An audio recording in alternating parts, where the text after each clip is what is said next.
two different problems here. And the question that we're being asked, is the answer going to be positive or negative? And how do you know?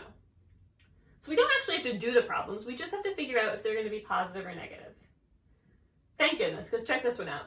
Negative 49 51s minus 52 100,001s. I don't want to do that.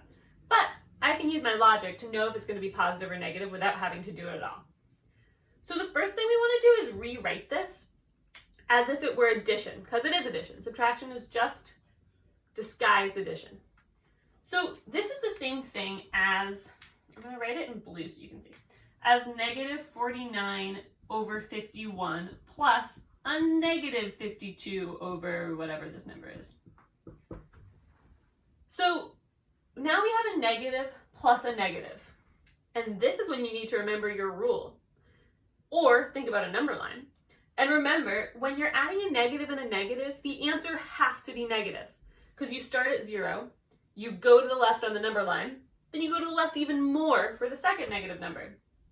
So, I know it's going to be negative, and this is how I know. I know the answer will be negative because, let's write a neg. A neg plus a neg is always negative. Every time. You don't have to do it to figure it out. Okay? That's the first one. This is the second one. It says negative 6/7 plus 2/3.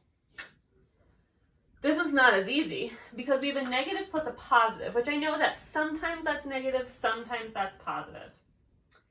But I also know that whichever one of these has a bigger absolute value, that will be, so like if the negative one is a bigger absolute value, the answer will be negative. And if the positive one has a bigger absolute value, the answer will be positive. So I'm going to figure out what's bigger, 6/7 or 2/3. And I'm going to think about the positive versions of both of them because I'm thinking about absolute value.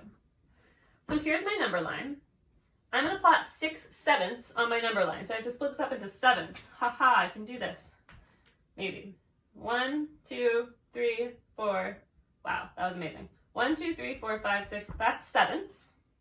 6/7 is right there because 1, 2, 3, 4, 5, 6. 2/3, I'll do on the bottom here. Heck of a lot easier.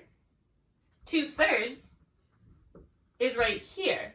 So 6/7 is bigger than 2/3. So I know the answer is negative, which is what I'm going to write here. I'm going to say 6/7. Actually, I'm going to write the absolute value of negative 6/7 because that's what we care about, is bigger than 2/3. This is hard to see. I'm going to switch to black. So the answer is negative. Okay, so those are some ways to approach a problem if you're not asked to solve it, but just asked to know if it's positive or negative.